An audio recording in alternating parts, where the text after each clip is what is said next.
ఓం శ్రీరామచంద్ర పరబ్రహ్మణే నమ. ఓం నమో వశిష్ఠ విశ్వామిత్ర వ్యాస వాల్మీకి సుఖాదిభ్య.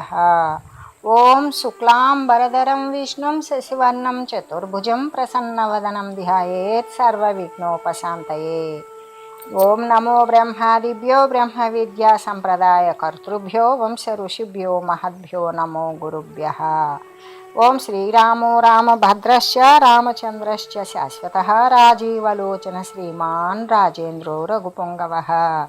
శ్రీ యోగ వాసిష్టము ఉత్పత్తి ప్రకరణము. ఆ గృహ యజమానుని యొక్క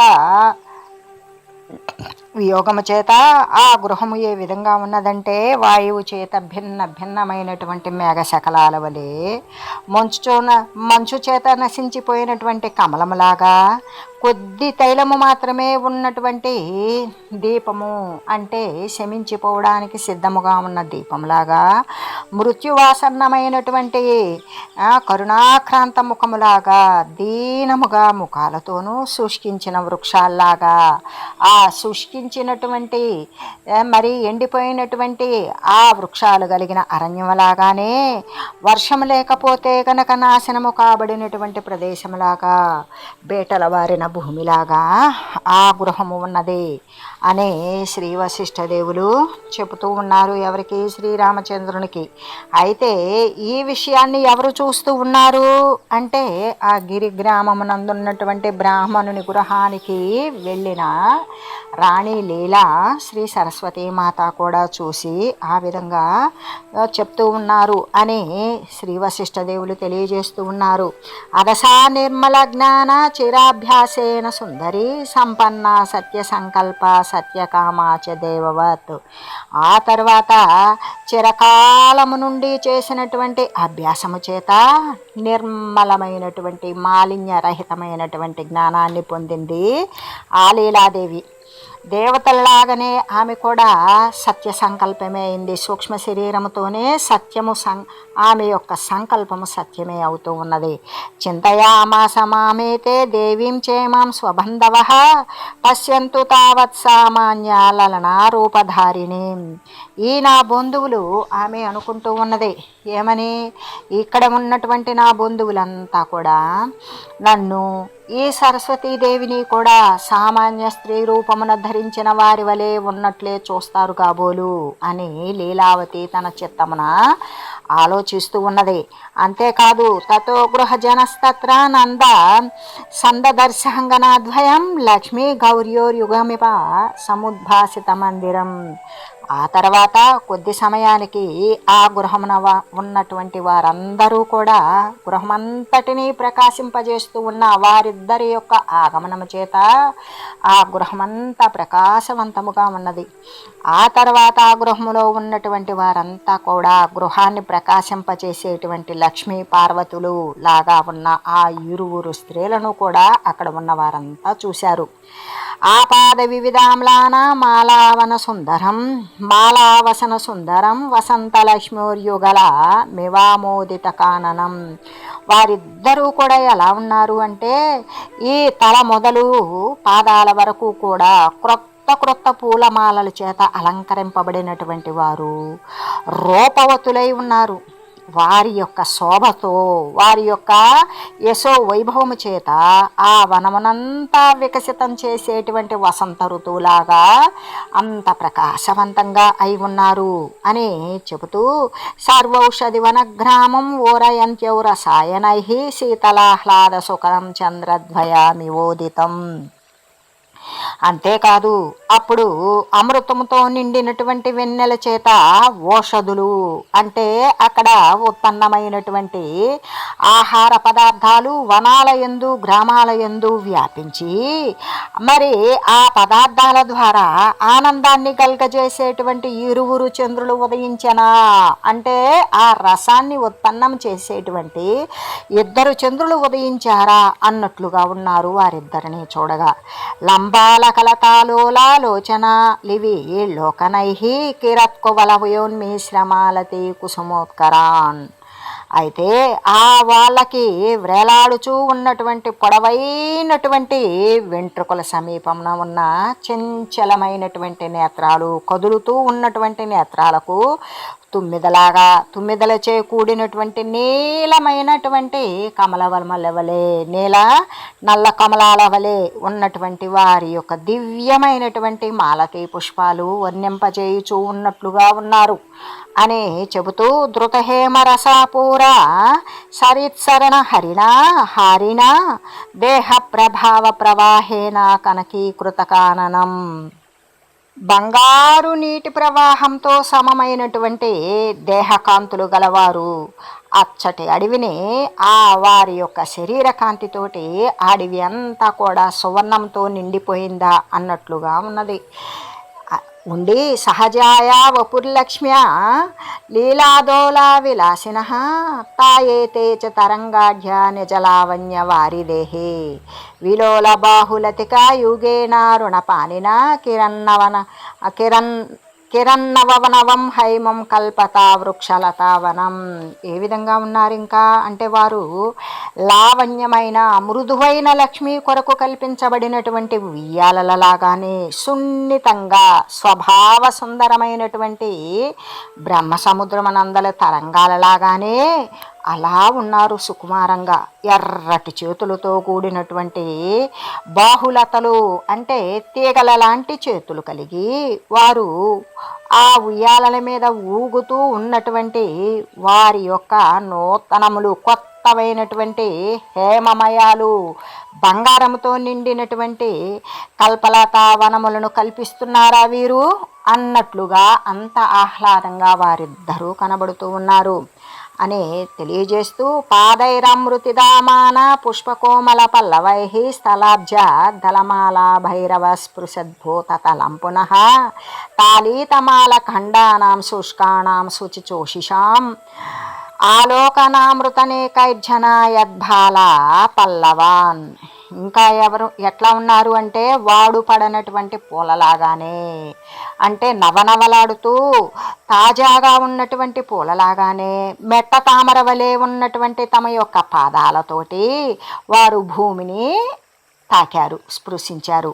వారి యొక్క చూపు వలన ఆ వీక్షణామృతమున ఎప్పుడైతే వారి చూపు అనేటువంటిది దాని మీద భూమి మీద వాలిందో, ఎండి పాలిపోయినటువంటి తాళతమాల వృక్షాలు కూడా మళ్ళీ కూడా చిగిర్చినట్లుగా అనిపించి, అంటే అంత ఆహ్లాదకరంగా నూతనంగా వచ్చిన వసంత ఋతువుల్లాగా శోభాయమానంగా, సోయగంగాను, సున్నితంగా, సుకుమారంగాను, ప్రకాశవంతంగాను ఉన్నారు అని చెబుతూ, నమోస్తు వనదేవీభ్యామిత్యుక్త్వా కుసుమాంజలిం తత్యాజ జ్యేష్ఠ శర్మాదాసార్ధం గృహ జనేన పపాతపాదయోర్గేః తయోర్యై కుసుమాంజలిః ప్రాళేయశిఖరాసారః పద్మిన్యా ఇవ పద్మయోహ. ఆ వనదేవి ద్వయమునకు వారిద్దరూ వనదేవతలు అనుకున్నారు. ఆ వచ్చినటువంటి వనదేవతలు ఇద్దరికీ కూడా నమస్కారము అని ఆ బ్రాహ్మణుడి యొక్క జ్యేష్ఠపుత్రుడకు జ్యేష్ఠ శర్మ గృహజనుడితో కూడి వారికి కుసుమాంజలిని సమర్పించాడు. కుసుమాలతో కూడినటువంటి నమస్కారాలను వారికి పుష్పాలు చల్లి నమస్కారం చేశాడు. ఆ పుష్పాంజలి తామర తీగ ఎందున్నటువంటి పువ్వుల మీద మంచుబొట్లు పడినట్లు ఉండెను. ఆయన ఆ జ్యేష్ఠ శర్మ చెల్లించినటువంటి ఆ కుసుమాంజలి ఎలా ఉన్నదంటే, ఆ పుష్పాలు తామర తీగ మీద పడినటువంటి మంచుబట్లు ఏ విధంగా కలియకుండా వేరుగా ఉంటాయో, అలాగే వారి పాదాల మీద చల్లబడినటువంటి పువ్వులు అలా వేరుగా కనబడుతూ ఉన్నాయి ఆయన సమర్పించినటువంటి నమస్కారాలతో సహా అని చెప్పగా, జ్యేష్ఠ శర్మ దయావూచుహు అంటే వాళ్ళ పెద్ద కొడుకు ఆ జ్యేష్ఠ శర్మ అంటూ ఉన్నాడు. ఏమని? జయతం వనదేవ్యోనో దుఃఖానాశార్థమాగతే ప్రాయ పరపరిత్రాణమేవ కర్మ నిజం సతాం. వనదేవి ద్వయమునకు జయమగుగాక. ఓ వనదేవతలారా, మీ ఇద్దరికీ కూడా జయమగుగాక. నమస్కారము. మీరు మా దుఃఖాన్ని పోగొట్టడానికే వచ్చి ఉన్నారు కాబట్టి సామాన్యముగా ఇతరులను రక్షించుట సాధుధర్మమే, గొప్పవారి యొక్క ధర్మము కదా. ఇది తదవచనాంతే దేవ్యావూచ తురాధర ఆఖ్యాత దుఃఖం ఏనాయం లక్ష్యతే దుఃఖితో జన.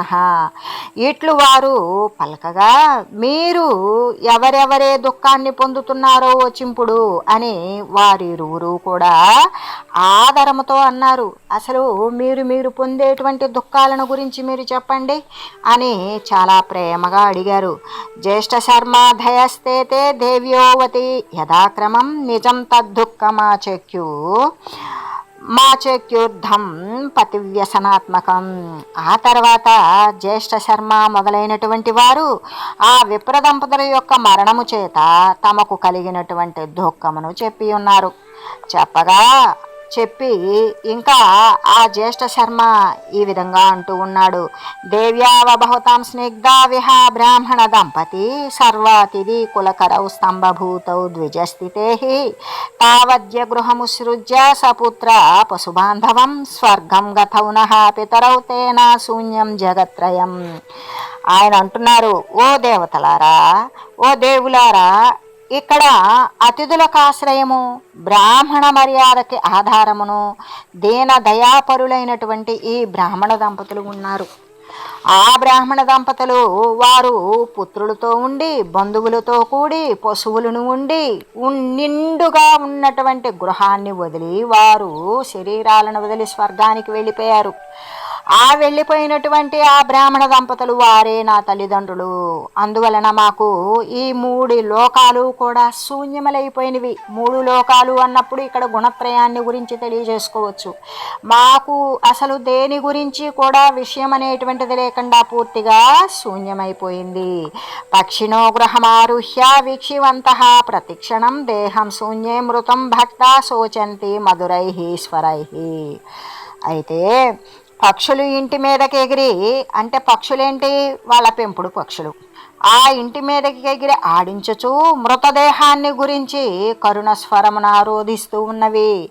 ఏ విధంగా వాటి రెక్కలని కదిలిస్తూ వారి ఇంటి మీదకెక్కి ఆ బ్రాహ్మణ దంపతులు వారిని పెంచినప్పుడు వారి యొక్క ఆధారాన్ని గుర్తు తెచ్చుకొని శోకంతో కరుణ రసంతో రోధిస్తూ ఉన్నవి పెంపుడు పక్షులు. గుహా గురుగురారావ ప్రలాపలపనాకుల సరిత్సోల శృదారాభి పరిరోధితి పర్వత. ఏ విధంగా అంటే ఈ పర్వతము గుహ అనేటువంటి ముఖాన్ని తెరిచి గురు గురు అనే ధ్వని కూడా విలాపముతో చేస్తూ ఉన్నది. అంతకుముందు ఎంతో ఆనందంగా ఉండేది ఆ శబ్దం. ఇప్పుడు గురు గురు గురు గురు అనే ధ్వని ఎంతో బాధను కలిగిస్తూ దాని యొక్క బాధను తెలియజేస్తూ ఉన్నది. నది అనేటువంటి అశ్రుధారలను వెలువరించుచు దుఃఖాన్ని వెలుబుచ్చుచూ ఉన్నది. ఈ ప్రక్కనే ప్రవహించేటువంటి నది ఉన్నది. అది కూడా దాని యొక్క కన్నీటి ధారలను కురిపిస్తూ దాని యొక్క దుఃఖాన్ని తెలియజేస్తూనే ఉన్నది. నిర్జరా క్రందకారిణ్యో ముక్తాంబర పయోధరాః తప్తనిః శ్వాస విధ్వస్తాః పరం కార్ష్య మితాదిశః. దిక్కులు మేఘములను వస్త్రాలను విడిచిపెట్టి, మరి ఇంతకుముందు దిక్కులు మేఘాలు అనేటువంటి వస్త్రాలను కప్పుకుని ఉండేవి. ఇప్పుడు ఆ వస్త్రాలను విడిచి వేడి వేడి నిట్టూర్పు గాలుల చేత అవి నవసి దేవతలకు కూడా దుఃఖాన్ని కలిగిస్తూ ఉన్నవి అని చెబుతూ క్షత వీక్షత సర్వాంగ కరుణాక్రంద కర్కశ ఉపవాసరతో గ్రామో దీనో మృతివర స్థిత. గ్రామవాసులందరూ కూడా నెత్తి నోరు బాదుకొని ఏడుస్తూ ఉన్నారు. అలా ఏడ్చడం వల్ల వారి యొక్క శరీరం కూడా నలిగిపోతున్నవి. వారు తిండిని తినడం లేదు. దీనులై కరుణతో దుఃఖిస్తూ ఉన్నారు. బ్రతుకు తీపిని కూడా వారు వదిలేసుకుని ఉన్నారు.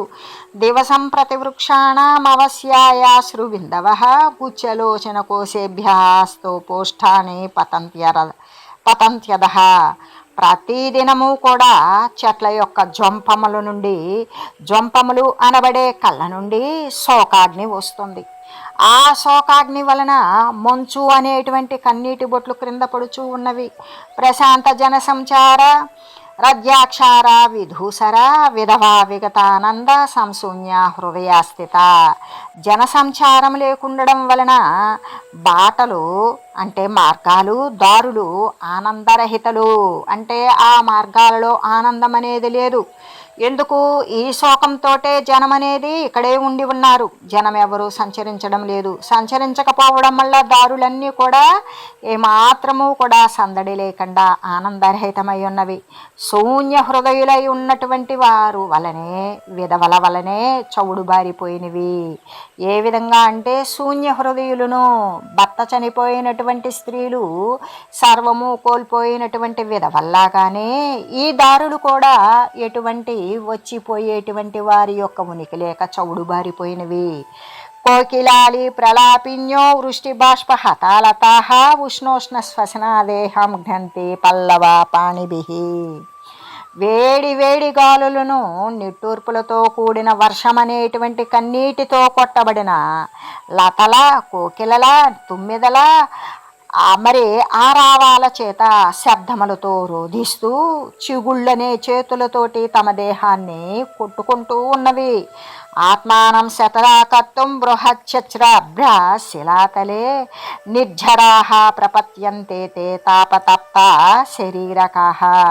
దుఃఖతప్తములైనటువంటి కొండవాగు పూర్తి దుఃఖంతో నిండిపోయింది, దుఃఖంతో తప్పించిపోతుంది. అటువంటి కొండవాగు తమను ముక్కలు చెక్కలు చేసుకోవడం కోసము అది చేసుకున్నట కో అని కోయనరాళ్ళ క్రింద గుంటలలో బడుచూ ఉన్నది. నిశంకయా గత శ్రీక మూకా విలులితాశయా అంధేన తమసా పూర్ణ గృహాగహనతాం గతాః. శోభయే లేనటువంటి, ప్రకాశమే లేనటువంటి, శోభారహితములు అయిన నిస్తబ్దము. ఏ విధంగా అంటే స్తబ్దమా నిస్తబ్దమా తెలియనటువంటి తమోపూర్ణాలు, చీకటితో అజ్ఞానముతో ఏమీ తెలియబడినటువంటి స్థితితో నిండిపోయి ఉన్న ఈ గృహాలన్నీ కూడా అరణ్యాల్లాగానే మారిపోయినవి. ఎవరిలో కూడా చేతనము అనేటువంటిది కనిపించడం లేదు అని. ఏ విధంగా అంటే ఆ బ్రాహ్మణ దంపతులు చనిపోయినటువంటి గృహము యొక్క పరిసరాలలో ఉన్నటువంటి దారులు, వంకలు, వాగులు, నదులు, కొండలు, చర్యలు, గుహలు, పర్వతాలు, మరి వీచే గాలి, ఉండేటువంటి ప్రకృతి కూడా ఈ విధంగా శోభ లేకుండా మ్లానమైపోయింది అని వర్ణిస్తూ ఉద్యానవన పుష్పకండేభ్యో రుదభ్యో భ్రమరారవై ఊతి గంధో వినిర్యాతి శ్యామోచాపరనామకః. భ్రమరధ్వనులను ఏ విధంగా తుమ్మిదలు ధ్వనులు రోధనలు చేసేటువంటి నిండిన ఆ ఉద్యానవన పుష్పముల నుండి వెలువడేటువంటి సుగంధాలు కూడా ఏ విధంగా వస్తున్నాయంటే దుర్గంధంగా, ఆ వాసన భరింపరాని సఖ్యముతో కూడినటువంటి పరిమళాలు కూడా మరి దుర్గంధంగా మారిపోయి ఆ విధంగా తోస్తుంది. ఏది? ఏ సుపరిమళమైనటువంటి సౌరభాన్ని కూడా చూసేటువంటి స్థితిని కోల్పోయారు అని చెప్తూ చైత్రధ్రుమ విలాసిన్యో విరసాహ ప్రతివాసరం లతాహ కృశ విలీయంతే సంకుచద్గుచ్చలోచనాహ. వసంత వృక్ష సమూహముల శాఖలు ఏ విధంగా అంటే వసంత ఋతువులో వృక్షాలు ఏ విధంగా ఉంటాయి? పల్లవాలతో, పుష్పాలతో పుష్పించి ఉంటాయి. అటువంటి సమూహాల యొక్క కొమ్మలు రోజు రోజుకి కూడా నీరసాలై కృషించిపోతూ ఉన్నవి. వాటి పూల గుత్తులను కన్నులు వాడిపోయి గుంటలు పడినా వానికి మళ్ళీ అట్లు కనపడతా ఉన్నవి. పూల గుత్తులు కూడా కళాహీనముగా కనబడుతూ ఉన్నవి. ప్రక్షేప్తమంబుధౌ దేహం ప్రవృత్త గంతుమాకులాహ కుల్యాహ కళాలోలం దోలయంత్యస్తనుం భువి. కలకల కలమని ధ్వనినొనర్చేటువంటి నదులు కూడా సముద్రాలలో తమ దేహాన్ని వదిలిపెట్టడానికి పరిగెడుతూ, వారి దేహాలను వదిలేసుకొని సముద్రాలలో కలవడానికి పరిగెడుతూ కూడా నేల మీద పడి కొట్టుకుంటూ ఉన్నవి, సముద్రాన్ని చేరలేకపోతూ ఉన్నవి. ఎందుకు అంత విషాదముగా మారి? అశంకమశకాపాత స్పంద మప్యతి చాపలం కలయంత్య స్థిత వాప్యో నిస్పందానందమాత్మని. బావులన్నీ కూడా నిశ్చలములై ఉన్నవి. దోమరాలినను అది మిక్కుటముగా కదులుచూ ఉన్నవి. ఆ ఉన్నటువంటి నీళ్ళ బావులు నిశ్చలంగా ఉన్నవి. దానిపై దోమరాలినప్పటికీ కూడా అది పెద్ద శబ్దము వస్తూ అవి అంత చంచలములుగా ఉన్నవి. గాయత్ కిన్నర గంధర్వ విద్యాధర సురాంగనం నూన మధ్య నభోజాతమస్మత్తాతభ్య లంకృతం. నా పితృదేవతలు అరుగుట వలన, ఏది ఇక్కడికి వచ్చారు పితృదేవతలు, వారికి లభించినటువంటి ఆనందం వలననే అయినా ఆకాశమున కిన్నెర గంధర్వ విద్యాధరులు గానం చేస్తూ ఉన్నారు అని చెబుతూ, తద్దేవ్యౌ క్రియతాం తావదస్మాకం శోకనాశనం మహతాం దర్శనం నామ నా కదాచన నిష్ఫలం. కనుక మీరు మా దుఃఖాన్ని పోగొట్టండి. మొత్తము కూడా ఈ పరిసరాలు గృహము అంత దుఃఖంతో నిండి ఉన్నది కాబట్టి మీరు మా దుఃఖాన్ని పోగొట్టండి. గొప్పవారి దర్శనము అనేటువంటిది, మీరు గొప్పవారు, మీ దర్శనము ఏమాత్రము కూడా వ్యర్థము కాదు కదా. ఇత్యుక్తవంతం సా పుత్రం మూర్ధ్ని పస్పర్శ పాణినా పల్లవేనానత నమ్రం మూలగ్రంథి మేవార్జిని. ఇట్లు పలుకుచూ ఉన్నటువంటి పుత్రుని యొక్క ముఖమును, మస్తకమును, తలను లీలాదేవి పద్మిని వంగి దళమూల గ్రంథిని స్పృశించినట్లు స్పృశించెను. ఏ విధంగా అంటే ఆకు చివర ఉన్నటువంటి గ్రంథిని, ఆ మూలంలో ఉన్నటువంటి ముడిని ఏ విధంగా తాకుతారు అంటనట్లుగా అలా అంటింది తన యొక్క పుత్రుని లీలాదేవి. తన యొక్క పుత్రుని యొక్క తలను. తస్యాహ స్పర్శేన తేనాసౌ దుఃఖ దౌర్భాగ్య సంకటం జహౌ ప్రావృద్భుడ్నా సంగాత్ గ్రీష్మతావా మివాచల. ఇంకా పర్వతము వర్షాకాల మేఘముల వలన, ఏ విధంగా అంటే మేఘముల వలన తాకబడి ఎండవేడిమి నుండి విడివడినట్లుగానే ఈ జ్యేష్ఠ శర్మ లీలాదేవి స్పర్శ వలన దుఃఖం అనేటువంటి దురదృష్ట బాధ నుండి విడిపడ్డాడు. అంటే ఆ బాధ అనేది అతనికి శమించింది. సర్వో గృహజన సోద తయోదేవ్యోర్వి లోకనాథ్ లక్ష్మీవాన్ దుఃఖ నిర్ముక్తో బభూవామృతపో యదా. ఆ తర్వాత గృహంలో ఉన్నటువంటి జనులందరూ కూడా ఆ దేవుల వలన చూడబడ్డారు, వీక్షింపబడి దుఃఖముల నుండి విడివడిపోయి వారికి అప్పటిదాకా ఉన్నటువంటి దుఃఖమంతా దానంతటకదే శమించింది. వాళ్ళు మళ్ళీ కూడా శోభా సంపన్నులయ్యారు, ప్రకాశంతో కూడి ఉన్నారు అని శ్రీ వశిష్ఠదేవులు తెలియజేశారు. అప్పుడు శ్రీరాముడు ఈ విధంగా అడుగుతూ ఉన్నాడు. తయాస్య లీలయా మాత్ర పుత్రస్య జ్యేష్ఠ శర్మణ కస్మాన్న దర్శనం దత్తం మోహం తావన్ నిరాకురు. తల్లియగు లీలాదేవి పుత్రునకు తన రూపము నేల కనబరచలేదు కదా, మరి నా ఈ సందేహాన్ని దూరం అనర్చండి. ఆ జ్యేష్ఠ శర్మ యొక్క తల్లి అయిన లీలాదేవి తన పుత్రునికి తన రూపాన్ని మరి చూపలేదు కదా, ఈ సందేహాన్ని నాకు దూరం చేయండి అని శ్రీరామచంద్రుడు అడిగాడు. అప్పుడు శ్రీ వశిష్ఠదేవులు ఈ విధంగా చెప్తూ ఉన్నారు. బుద్ధ పృథివ్యాది బోధేన ఏన పృథివ్యాది సంకక తస్య పిండాత్మతాం తత్తే వ్యోమైవాన్యస్య కేవలం.